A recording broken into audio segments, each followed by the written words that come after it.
অভিনয় চাই মোক বহুত ভাল লাগে আপোনাৰ নাটক চাই কেনেকুৱা পালে আপুনি?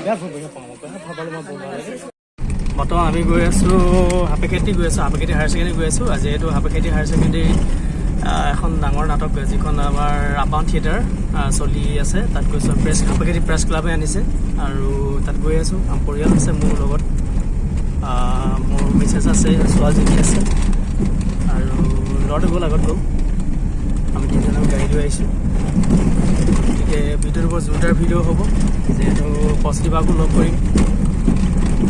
কালি গৈছিলোঁ মোৰ কালিলৈ, কিন্তু কালি এনেই জাষ্ট কথা পাতিলোঁ, বহুত চিম্পুল হয়। কিন্তু আজি কথা পাতিম আৰু লগ কৰিম, ভিডিঅ' চাই থাকিব আপোনালোকে শেষলৈকে। এতিয়া গৈ আছোঁ বৰ্তমান আমি তাৰ হাপেখেতিলৈ গৈ আছোঁ। আমি হাপেখেতি গৈ আছোঁ,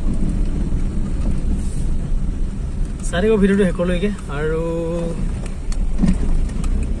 যিহেতু নাটকখনো ভাল, আজি যিখন নাটক মঞ্চস্থ কৰিব নাটকখন হৈছে, আজি যিখন নাটক হ'ব সেইখন হৈছে ৰণাংগিনী ৰাধা।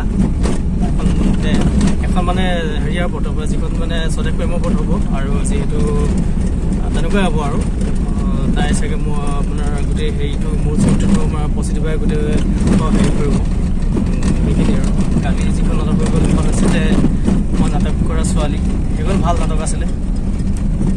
মই আছোঁ বৰ্তমান আপাউন থিয়েটাৰ আছোঁ, হাপেখেতি প্ৰেছ ক্লাবে আনিছে আৰু আমাৰ স্থানীয় জেগা হোম টাউন হয়। আৰু ইয়াতে আছোঁ। আজি বৰ দৰ্শক বিপুল হয়, মানে বহুত দুটা ডাবল শ্ব' কৰিবলগীয়া হৈছে, ভাল লাগিছে। আৰু যিহেতু মানুহবোৰ বহুত মানে বহুত মানুহ হৈছে।